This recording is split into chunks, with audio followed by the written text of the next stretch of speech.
My name is Ron Gilbert, and up at Lucasfilm in 1990, I did this little game called Monkey Island. Holy monkey bladders! It's Monkey Island! Back in the day, when adventure games were really in their prime, they were mostly fantasy games or RPGs, and Monkey Island took a different approach. I just wanted to create something the market's going to like, and it's going to sell a lot of copies, but I did not want to do fantasy. And that's when I kind of hit on pirates. X marks the spot!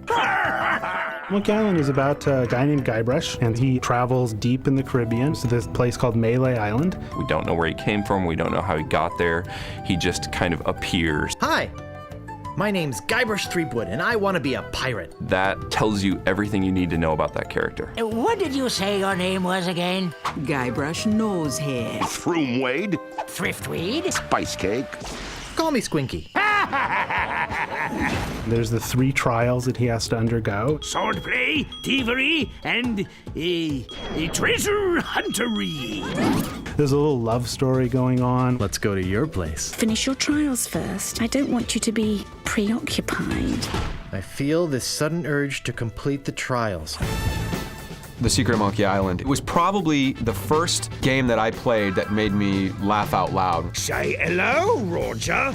Hello, Roger. That alone made it a completely unique experience from anything else. Whoops. The reason why adventure games flourished for so many years is largely due to Monkey Island. Right, I'm off. Good luck. Be sure to wear your mittens, and don't forget to write.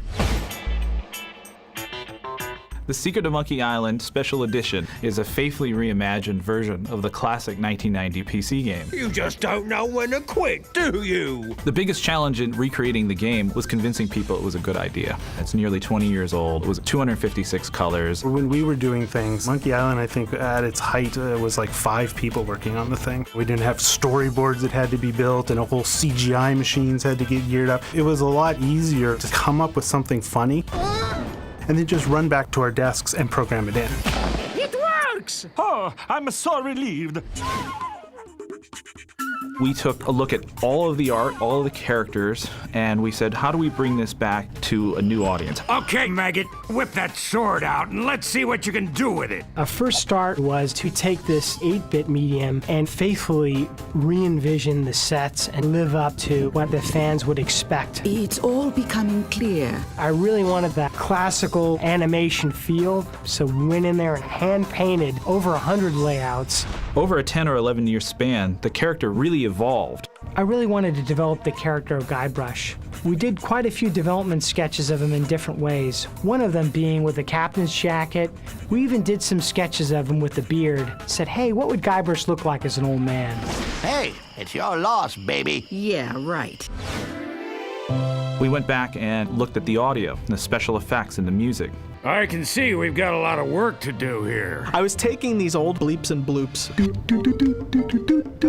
and then I had to re-record everything for a current generation, as well as being faithful to fans of the game from 20 years ago. One of the big things was to make sure that there were as many live players as possible. Wow, this is sounding better and better all the time. This is Dominic Armato as Guybrush Threepwood, take 452. We've gone back and for the first time added brand new recorded dialogue with the original cast from The Curse of Monkey Island. We immediately knew that we wanted Dominic Armato back as Guybrush. Hi, my name's Guybrush Threepwood, and I want to be a pirate. Dominic can best be described as the ultimate Monkey Island fanboy. You keep hoping after a while, you hope, oh, the next one's gonna come. I can't wait to do the next one. And after about 6 or 7 years, it's like, okay, I've given up all hope. It's never coming back. And then get the email one day, it's like, hey, give me a call, something's going on. It's like, yes, it's coming back. Worf, Aroof, woof, LeChuck. Great, we got it. He knows every little detail and pretty much knew all the dialogue just because he loves it so much. You see what I'm saying? It's because he knows the game so well. He just knows what's going on and he just nails it. Is that a banana in your pocket, or are you just glad to see us? The game started with a point-and-click interface with the mouse, and making it something that people could play on a controller was the biggest challenge. The interface filled almost half of the screen, so we removed that and put it in the background so it would work well on any platform. We just couldn't say no to anything. Like, if it's cool and the game deserves it, we just like, it's got to go in. I'm gonna put you up against The machine. Yikes. Back in the day, we'd play the game until we got stuck, and obviously there was no internet to help us along. Gee, I don't know how much longer I can hold my breath. We didn't want people to have to break the experience, so we created a hint system integrated directly into the game. Well, that wasn't so hard. The most significant feature is the ability to press a button No, not the red button. and switch seamlessly from the new version to the original version. I have love for the bricky pixels. You can jump back and forth, and it's pretty cool. We built our game on top of the original code. Don't touch anything. It is identical to the classic version of the game that we released. I never get tired of this view, even if I have been looking at it for 20 years now. The Secret of Monkey Island Special Edition is a gateway to so much of the history of gaming. This is the game that made me want to be a game designer. When I joined Luca, it was always in the back of my mind that this is the company that made the game that I loved since my childhood. It's a fresh new face on this fantastic classic, and I'm jazzed, man. I can't wait to get my hands on it. I was like totally blown away by how completely pure it has remained to the original game. You're supposed to open that little door if you've got the guts. I think this will give a lot of people a great opportunity to experience that. I don't believe it. You faced the beast I've feared all these years. You are a brave man after all. I found the treasure of Melee Island, and all I got was this stupid t-shirt. Oh, Guybrush.